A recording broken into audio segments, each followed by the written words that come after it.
Hi, this is Scott with Specter Gear. For today's product spotlight, we're going to be taking a look at our buttstock magazine pouch options for the M1A, M14 series of rifles. As I've discussed in all of the other buttstock ammunition carrier videos that I've done up to this point, there are any number of circumstances and situations you could find yourself in where they may develop so rapidly that you may have to solve the problem with whatever's in or on the weapon and nothing else. To give you a couple of examples, like from a law enforcement standpoint, a situation like a hot traffic stop, an active shooter situation, those things that come upon you very rapidly. If you even have time to grab a long gun, you're probably not going to have time to grab anything else. So if you've taken the precaution to mount something on the weapon, that's a good step towards giving you a critical life-saving reload that may actually change the balance of the gunfight for you. Of course, you know, for law enforcement guys, you could also take the precaution of mounting a spare mag pouch on your duty belt if you've got room, but hey, space is limited on those duty belts nowadays, so a good place to store a spare mag is actually on the gun. And from a home defender standpoint, with an M14 or an M1A, you know, we're probably talking a ranch rifle situation there, but to be completely honest with you, this is one of my grab and go guns. I have this next to a go bag that is loaded up with some load-bearing equipment and whatnot. If I had to rapidly exit my house to deal with a particularly nasty situation, I may not even have time to put that gear on, but I've at least got a mag in the gun and I've got a mag on the gun. Although, to be honest with you, my mag is a different color for this rifle, but in terms of giving you some contrast to look at, I've mounted a Coyote one on here so you can see it a little better. But getting back to the video itself, our buttstock magazine pouches for this rifle, they come in two formats, and I'll discuss at the end the different purchasing options that you should consider if you're thinking of getting one of these. But to kind of break down the pouch itself, this pouch is actually very similar to the belt and MOLLE compatible pouches that we make for this with the flaps. We've just adapted this to sit sideways on the buttstock.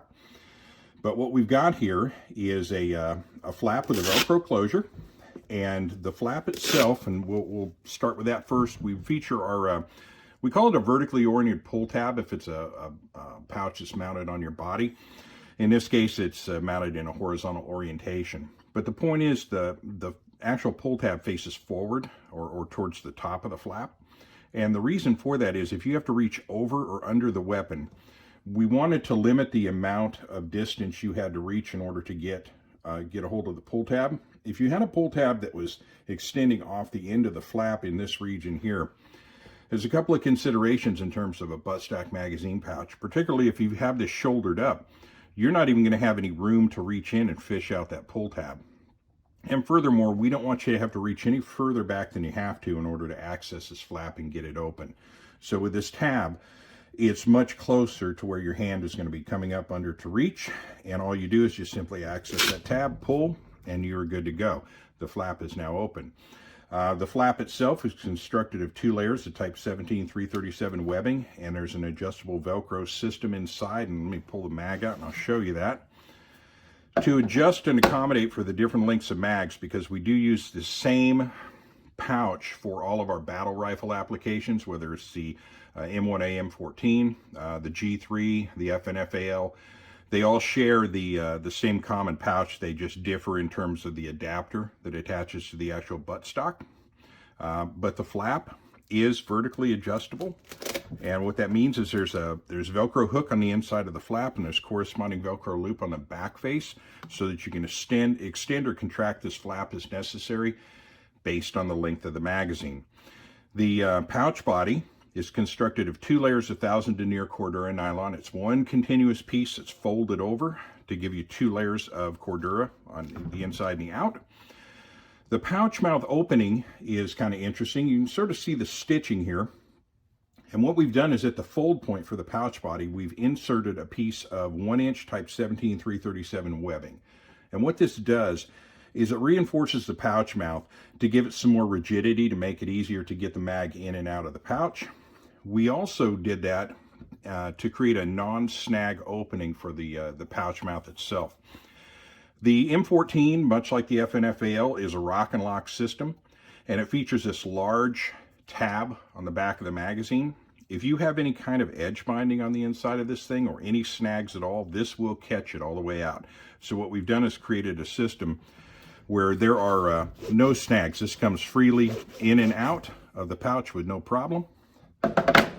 The Velcro closures, of course, you can see we've got the corresponding Velcro loop for the flap on the pouch body itself.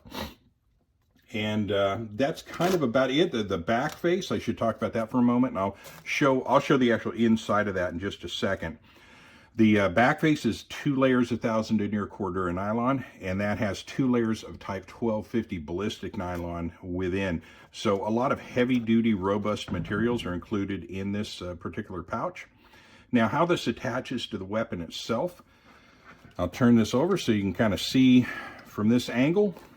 This Buttstock magazine pouch attaches to the rear adapter that's used for all of our fixed stock M1A and M14 sling configurations. So this attaches to the actual cross strap of this is called the stirrup rear adapter. I'll show you that in more detail in a moment. And of course, on the other side, we have our loop for actually attaching the sling to the rear adapter. And then we have our front attachment strap. So let me go ahead and take this off so I can show you some more detail on the pouch itself. So first I'll undo the front retainer strap here, or attachment strap.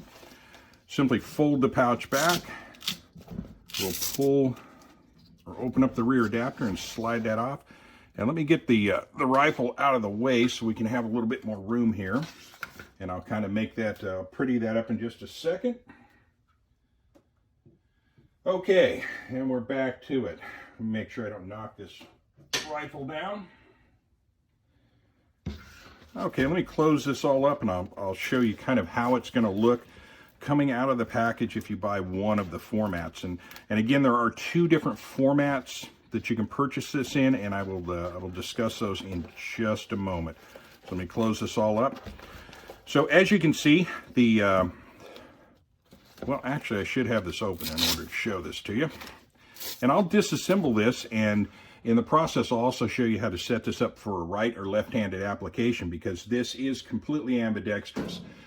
You can adjust the actual retainer straps to set up so that you can, again, set it up to come off the right side of the stock, or right side of the stock for a right-handed shooter, left side of the stock for a left-handed shooter.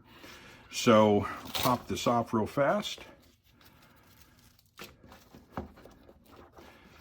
And you can see this basic configuration if you were to purchase this separately from the sling. And I'll get to that in just a moment as well. I don't want to get too far off track here. But we have 2 retainers on the back face of the pouch. One retains the actual front retainer strap, and the other retains the rear attachment strap or retainer strap. And I talked a moment ago about being able to adjust this for left or right-handed applications. In a right-handed application, it would look like this. If I wanted to set this up to fit on the other side of the gun, rather than just simply flip this over to the other side, if I did that, all of this would be coming from the bottom of the stock, and your cheek would basically rest right on top of this portion here, which would be a little uncomfortable in shooting. So all we do is we just break the Velcro there, pop that open.